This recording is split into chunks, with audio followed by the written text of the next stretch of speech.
Une société juste e heureuse au sein des limites planétaires. Una società giusta e felice entro i confini planetari in una società giusta e fortunata enteifer ils confins planetars. Eine gerechte und glückliche Gesellschaft innerhalb der planetaren Grenzen. Tel est l'objectif inscrit dans notre ADN verte, l'objectif pour lequel nous nous engageons jour après jour, pour lequel nous faisons de la politique, pour lequel nous nous embarquons en cette année décisive, cette année électorale 2023. Chers Verts, chers Verts, cari Verdi, liebe Grüne. Il n'y a vraiment, et on a déjà entendu, pas de meilleur endroit que Genève pour lancer cette année électorale. La Genève internationale, la ville de l'ONU, celle des objectifs de développement durable, des objectifs qui visent précisément une société juste et heureuse au sein des limites planétaires.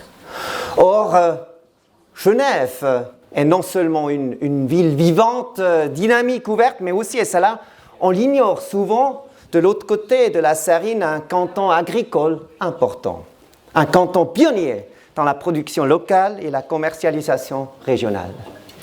Et c'est la République et le canton qui, en 2019, a fait, on l'a entendu déjà, mais c'est important qu'on le dit encore une fois, des Vertes et des Verts, la plus grande force, le plus grand parti cantonal, totalisant près d'un quart de l'électorat, telle est l'ambition. Oui, à l'échelle suisse, nous sommes un peu plus modestes. Nous voulons devenir la troisième force de ce pays, mais Genève reste bien sûr l'exemple à suivre. Genève est aussi un exemple tant écologique que climatique. Ce canton nous montre comment renforcer l'agriculture régionale, comment développer les transports publics, même au-delà des frontières nationales. Merci Robert Kramer, je ne l'ai pas encore vu, peut-être qu'il est dans la salle. Et comment on rend très concrètement l'économie circulaire. Bref, Genève illustre comment on pourrait faire ailleurs et mieux. Ce qui m'impressionne particulièrement, c'est le programme ECO21 des services industriels de Genève. ECO21 révèle comment réduire drastiquement le gaspillage d'énergie en misant sur l'efficience. Et ça permet au canton de Genève d'économiser plus que 200 gigawattheures de courant par année. À l'échelle suisse, cela équivaudrait à plusieurs térawattheures. Oui, Genève est un exemple vert à suivre grâce à des Vertes et des Verts exemplaires. Toutes nos félicitations et bon courage pour les élections en avril.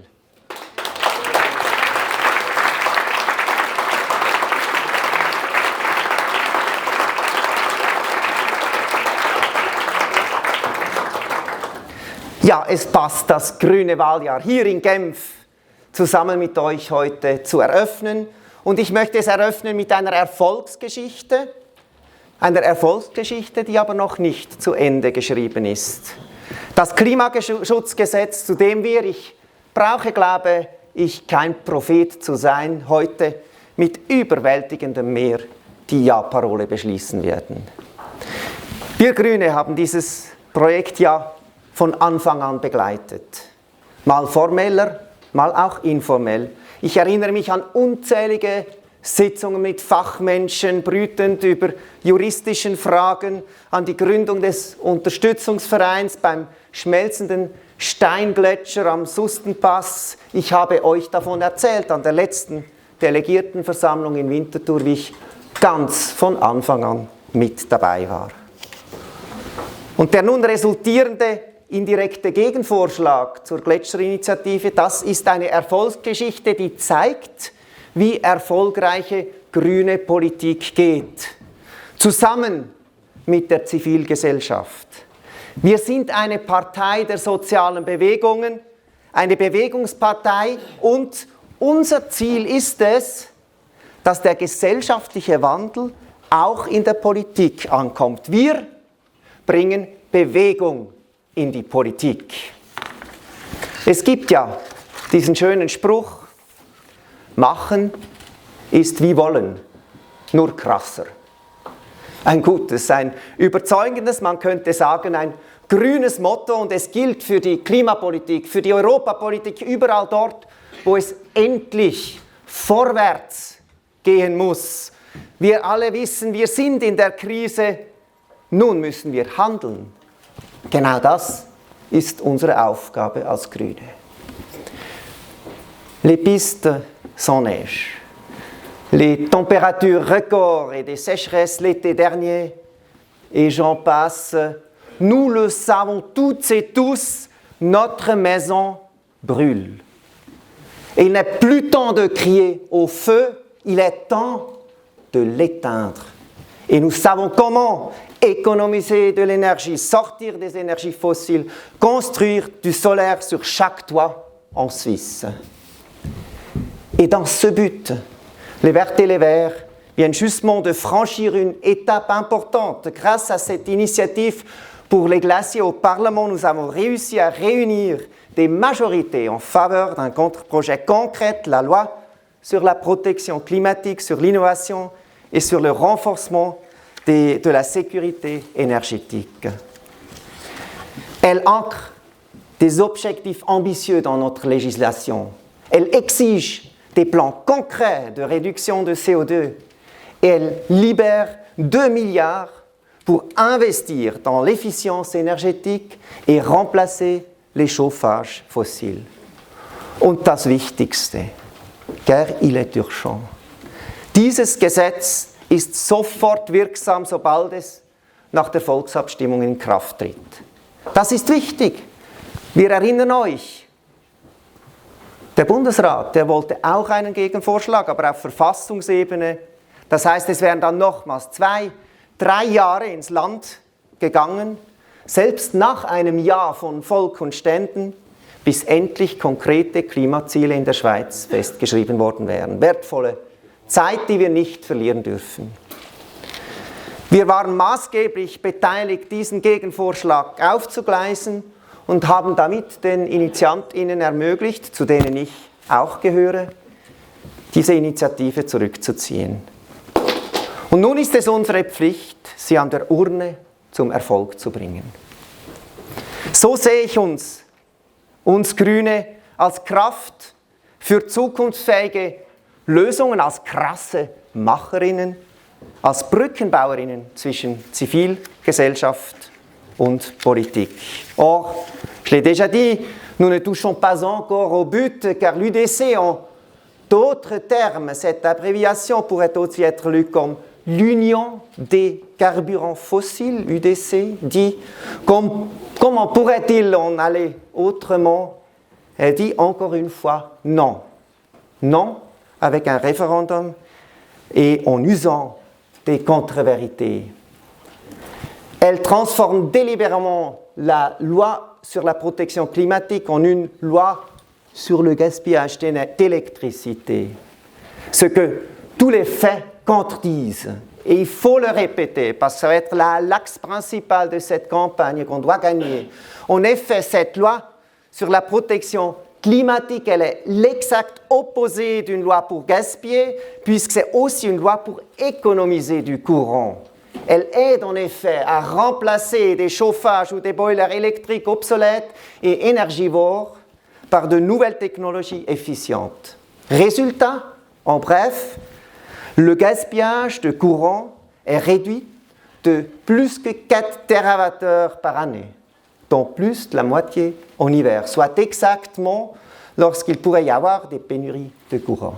Alors, on le voit très clairement, les pénuries de courant, ils résultent surtout d'un manque d'efficience. Et la loi sur la protection climatique y remédie.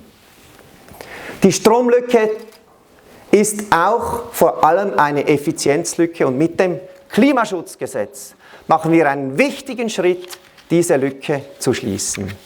Und wir werden uns einsetzen als Grüne gegen die fossile SVP, die Union des Carburants Fossiles, ob mit oder gegen Bundesrat Rösti. Und damit werden wir die Klimaziele, damit werden wir das Klimaschutzgesetz zum Erfolg bringen. Visionen in konkrete Lösungen verwandeln. Das zeichnet uns Grüne aus.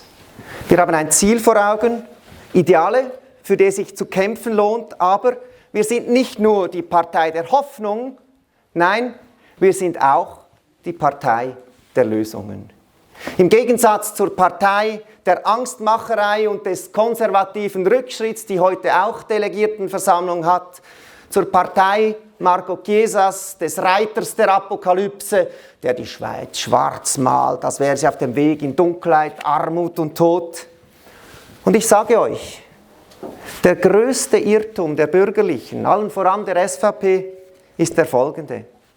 Sie meinen, wenn wir nur bloß nichts tun gegen die Klimakrise, wenn wir nur bloß einfach so weitermachen wie bisher, dann bleibt auch alles einfach so wie bisher.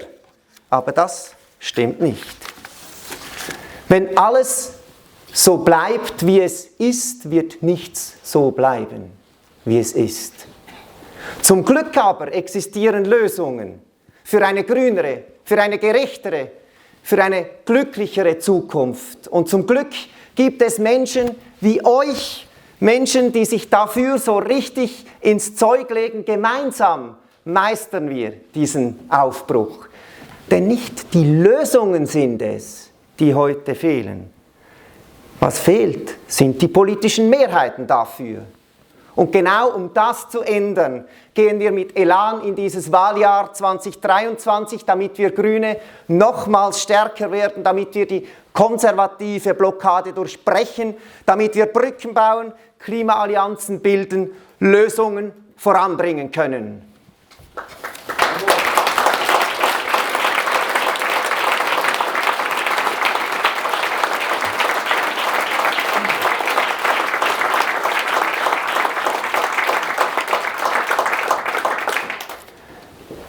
Même si, parfois, nous devons accepter des compromis.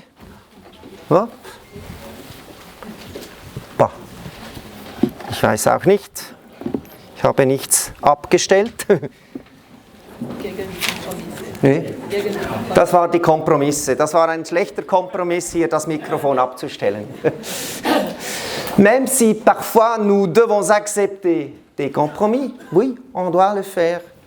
Nous ne perdons pas de vue notre objectif. Je l'ai mentionné au début, une société juste et heureuse au sein des limites planétaires, comme nous l'avons défini au sein dans notre agenda 23-27, et j'insiste sur le nous, car nous sommes le parti du nous. Non comme l'UDC qui obéit au doigt et à l'œil de Herliberg. Les Verts et les Verts ont leur agenda 23-27, notre programme électoral, notre fil conducteur pour ces prochaines années, esquissé ensemble avec notre grand groupe parlementaire, puis peaufiné lors d'une consultation publique de nos membres, une première en Suisse et dernière étape d'ici peu avec la discussion de vos amendements. Wir sind immer noch daran, Hunderte haben sich beteiligt mit insgesamt 1200 Vorschlägen. Darauf bin ich stolz, Präsident einer Partei zu sein, die lebt, einer Bewegung, die den Wandel vorantreibt von unten. Unsere Agenda enthält ganz konkrete Lösungen, wie wir die Schweiz, wie wir voranbringen können, wie wir unserer Verantwortung gerecht werden können. Es ist eine Agenda der Hoffnung. Eine Agenda des Wandels, eine Agenda, welche Klimagerechtigkeit und den Schutz der biologischen Vielfalt als die Herausforderungen unserer Generation anerkennt, ernst nimmt und Lösungen aufzeichnet. En effet, notre agenda vert ne conçoit pas le climat sans la biodiversité, car nous savons, nous, que la biodiversité est loin de recevoir l'attention qu'elle requiert de toute urgence. Ici, dans un cadre qui vient d'être défini au moins au niveau international, il s'agit d'assurer, et je cite, que d'ici 2030, au moins 30% des terres des eaux intérieures et des zones côtières et marines sont protégées. Ceci demande la conférence de Montréal sur la biodiversité.